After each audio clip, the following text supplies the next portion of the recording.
বাঙালিদের ১২ মাসে ১৩ পার্বণ।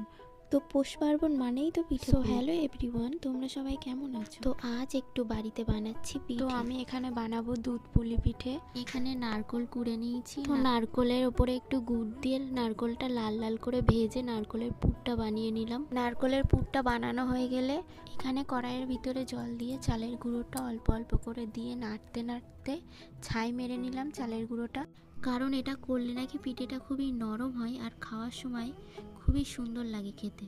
তো আমি তো পিঠে বানাতে পারি না, ওই জন্য ঠাম্মা এখানে পিঠেটা বানিয়ে দিচ্ছিল আমাকে।